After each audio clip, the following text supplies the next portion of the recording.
ఆంధ్రప్రదేశ్లో మరికొన్ని రోజుల్లో ఒక పెద్ద తలకాయి అరెస్ట్ కాబోతుంది. అది ఆషామాషి కాదు.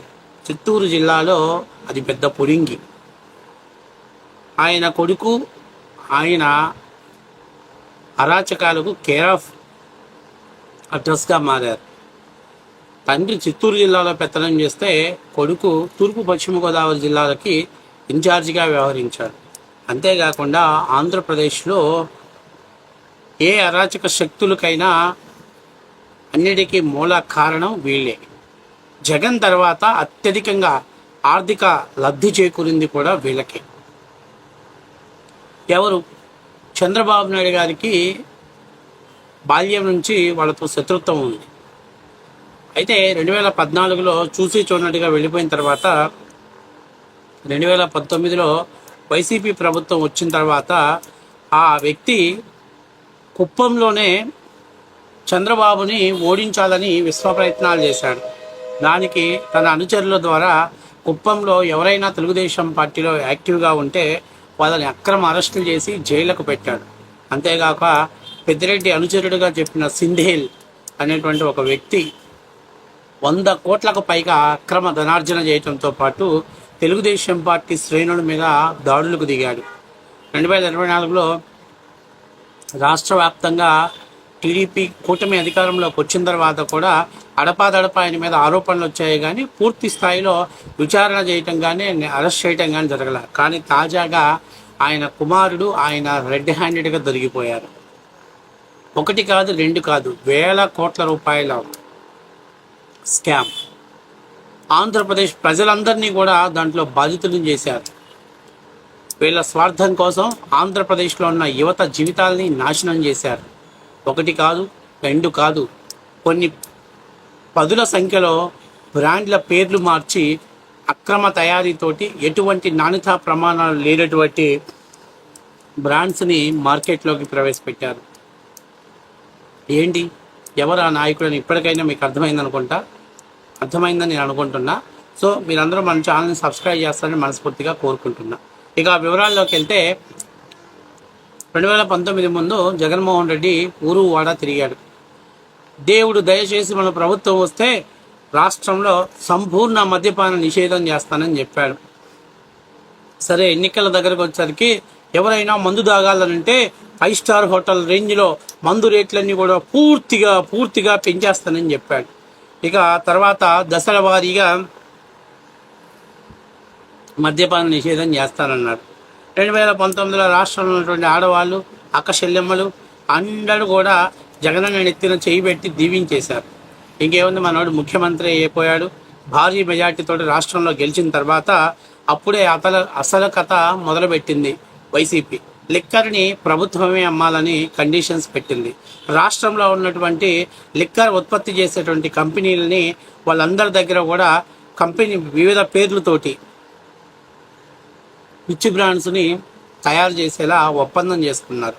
పేరుకు మాత్రమే ఆ కంపెనీలు. మొత్తం అజమాయిష్ అంతా పెద్దిరెడ్డి రామచంద్రారెడ్డి కుమారుడు మిథున్ రెడ్డి చేతిలోను, అలాగే జగన్మోహన్ రెడ్డి గారికి అనుచరులైనటువంటి వాళ్ళ జగన్మోహన్ రెడ్డి కుటుంబ సభ్యుల చేతుల్లోనూ ఈ లిక్కర్కి ఉత్పత్తి చేసే కంపెనీలన్నీ వాళ్ళ చేతిలోకి వెళ్ళిపోయాయి. తర్వాత ఇక్కడ గతంలో ఉన్నటువంటి బ్రాండ్స్ అన్నింటినీ కూడా పూర్తిగా ఆంధ్రప్రదేశ్లో నుంచి తొలగించేశారు. అంటే గతంలో దొరికేటువంటి కింగ్ ఫిషర్ కానీ, ఇంపీరియల్ బ్లూ కానీ, లేకపోతే ఐబీ కానీ, ఇలాంటివి మ్యాన్షన్ హౌస్ కానీ, ఇలాంటి బ్రాండ్స్ అన్ని కూడా తొలగించేసి ఆ ప్లేస్లో బూమ్, బ్రిటిషియన్ ఎంపైర్, ఐవార్స్ 5000, ట్రిపుల్ రమ్ము, ఇట్లాగా పిచ్చి బ్రాండ్స్ అన్నిటినీ కూడా తయారు చేసి వాటిని మార్కెట్లోకి వదిలారు.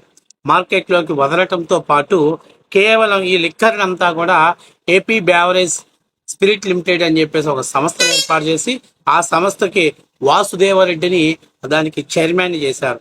ఇక మొత్తం ఇక్కడి నుంచి కథ నడిపారు.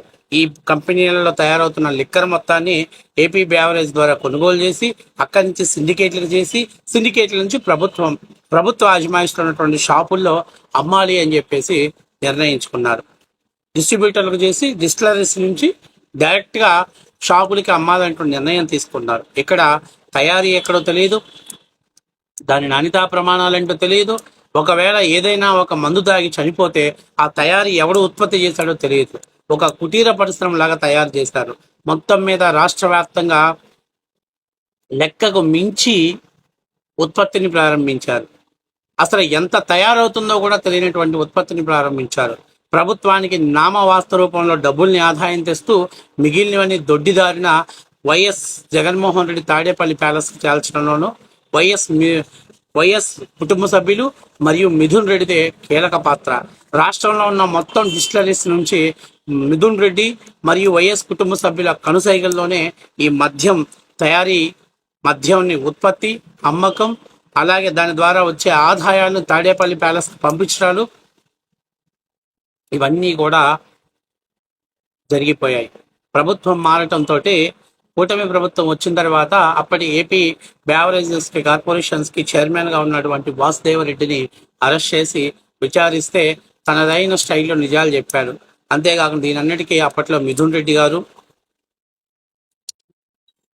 అట్లాగే వైఎస్ కుటుంబ సభ్యుల్లో ఉన్నటువంటి వాళ్ళే కారణం అని చెప్పేసి మొత్తం దీన్ని ఎక్స్పోర్ట్, అలా manufacturing and distribution and collection మొత్తం పూర్తి స్థాయి బాధ్యత మిథున్ రెడ్డిదేనని పూసగుచ్చినట్టు చెప్పడంతో ఇప్పుడు ఆంధ్ర రాష్ట్రంలో గత 5 ఏళ్లలో ఎంత ఎత్తున మద్యం కుంభకోణం జరిగింది, మద్యాన్ని తయారు చేసింది షాపులకి ఎలా పంపించారు, అంతేకాకుండా అసలు రాష్ట్రానికి రావాల్సిన ఆదాయాన్ని ఎలా గండి కొట్టారు, ఇవన్నీ కూడా పూర్తి స్థాయిలో విచారణ చేస్తే విస్తుపోయే నిజాలు బయటకు వచ్చాయి.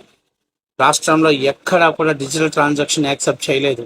అంతేకాదు ఎక్కడా కూడా రికార్డెడ్గా మెయింటైన్ చేయలేదు. కొనుగోలు చేసిన స్టాక్కి, అమ్మిన స్టాక్కి అసలు పొంతనే లేకుండా ఉంది. సో మొత్తం మీద రాష్ట్రంలో భారీ ఎత్తున కుంభకోణానికి తెరలేపారు.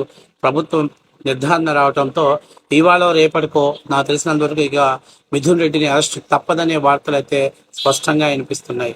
అంతేకాకుండా రాష్ట్రం నుంచి దాదాపుగా 40,000 కోట్ల రూపాయలని గత 5 ఏళ్ల నుంచి ఈ యొక్క మద్యం మీద నుంచి అక్రమంగా తరలించారనేది ఒక ప్రాథమిక ఆరోపణ కూడా ఉంది. సో దీనిలో మొత్తం సూత్రధారి ఎంపీ మిథున్ రెడ్డి.